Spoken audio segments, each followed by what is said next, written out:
Ahoy! Jamieson-Folland, the lifestyle aligner, helping you live the life you love. So today we are diving in deep to the beginner's guide to a healthy heart. Foods for a healthy heart. And I'm going to refer directly to this week's blog, which is absolutely action-packed with information on this very topic. And I'm going to mention 10 foods, and I'm going to do so and mention a quickie as to why it's useful.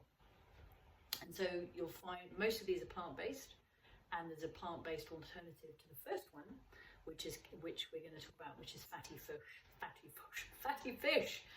In fact, if I was a real Kiwi, I'd be saying fish.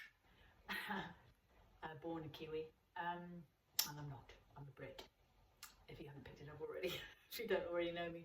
So basically, they're packed with omega-3 fatty acids, and these can be a game changer for our mind and our heart. So they can help regulate our stress hormones and cortisol and adrenaline, and help our body from being in this perpetual fight-flight state. They can also help reduce inflammation, improve our blood vessel function, and lower triglyceride levels. So if you're not so much of a fan of fatty fish, which I tend to actually have periodically when I get the urge, most of the time I'm on what's recommended here: flax seeds, chia seeds, and walnuts, because they're rich in omegas. So the second one I'm going to mention are nuts, and again, similar reasons. They've actually got high levels of alpha-linoleic acid, or ALA, you'll hear it called sometimes, which is a plant-based omega-3, and that's why we mentioned it before. And they can actually help reduce LDL, the bad cholesterol, lower blood pressure, and even help our body manage stress. So, and they're so easy and quick nuts. You don't need to catch them. Well, I suppose you need to get them off the tree and shell them, unless you're getting them at the supermarket. So the next one I'm going to mention are berries.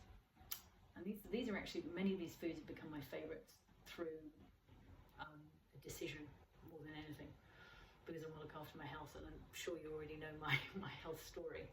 And if you haven't, then check it out on my website. And there'll be a link below when it comes to my website.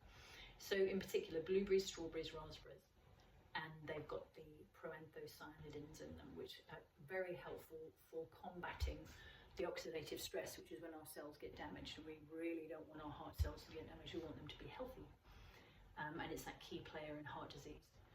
And so they neutralize it basically. So the fourth one I'll mention are green leafy veggies. So these are such a positive partner to have up your sleeve when it comes to looking after any aspect of your health. So in particular, they're loaded with vitamins, minerals, antioxidants, and especially magnesium, which is really useful for its stress relieving properties. But it can also really help, in particular, by helping our nervous system and helping stress hormones, keep them in check.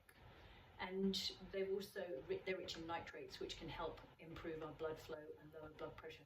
So I'm actually you'll hear commonalities with the rest of them, and this is going to end up being a very long video.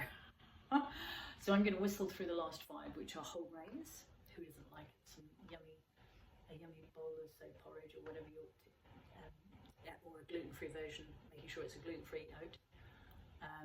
It's just so lovely in weather like this, and at the time of my recording we're having torrential rain in the middle of our summer, which is actually quite good for the water tanks. Number 6, avocados, cream the goodness. Number 7, yogurt, look after our gut health. Green tea, it's number 8.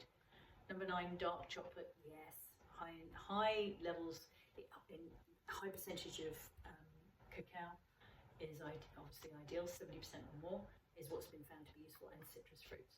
So bearing in mind that food isn't just something that gives us energy, it can actually be medicine for us, if you like. So what are your thoughts, and what's your experience with this? Have you experimented with foods that you've noticed can actually help you feel better? I'm curious to hear, and as always, looking forward to seeing you on this week's Alive with Vic. Ciao for now.